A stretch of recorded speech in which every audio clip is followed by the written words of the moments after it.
नमस्कार. आज आहे दिनांक 23 मे 2026, वार शनिवार. श्री शालिवाहन शके 1948. पराभव नाम संवत्सर. ऋतू सौर ग्रीष्म. उत्तरायण. तिथी अधिक ज्येष्ठ शुक्ल अष्टमी. नक्षत्र मघा. योग ध्रुव सकाळी 6:13 त्यानंतर व्याघात. करण विष्टी. सूर्योदय सकाळी 6:04 सूर्यास्त संध्याकाळी 7:07. सूर्य राशी वृषभ, चंद्र राशी सिंह. दिनविशेष दुर्गाष्टमी. जागतिक कासव दिन. आजचा दिवस हा मध्यम दिवस आहे. अधिकमास महात्म्य या प्राकृत भाषेतील पोथीचे 7व्या अध्यायाची लिंक या शॉर्टच्या खाली आपल्याला दिसेलच. आता ऐकूया 7व्या अध्यायाचं कथासार.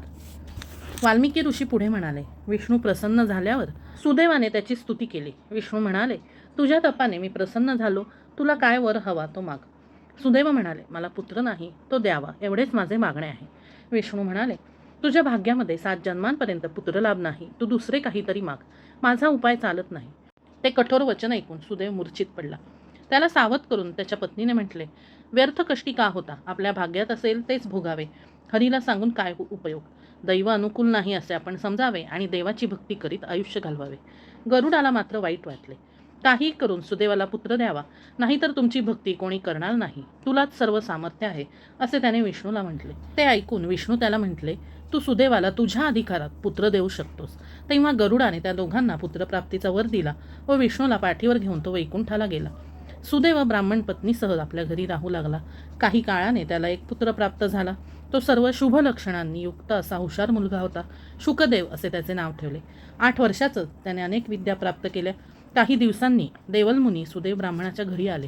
शुकदेव त्या दिवशी तेथे आला व देवल ऋषींना त्याने नमस्कार केला. त्याची लक्षणे पाहून देवलांना फार आनंद झाला आणि कुतूहलाने त्यांनी त्यांची सर्व लक्षणे पाहिली. तेव्हा मात्र ते सुस्कारा टाकून स्वस्थ बसले.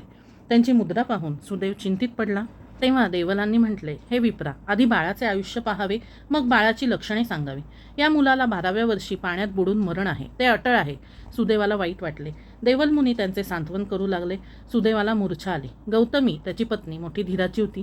तिने पतीला धीर दिला आणि कितीतरी मोठे मोठे लोकही मरण टाळू शकले नाहीत इत्यादी सांगून तिने त्याला हरिभक्ती करीत राहावे असे सुचवले. अशा प्रकारे तू पूर्वजन्मी सुदैव होतास व तो पोपट तुझा मुलगा होता असे वाल्मिकी ऋषी म्हणाले.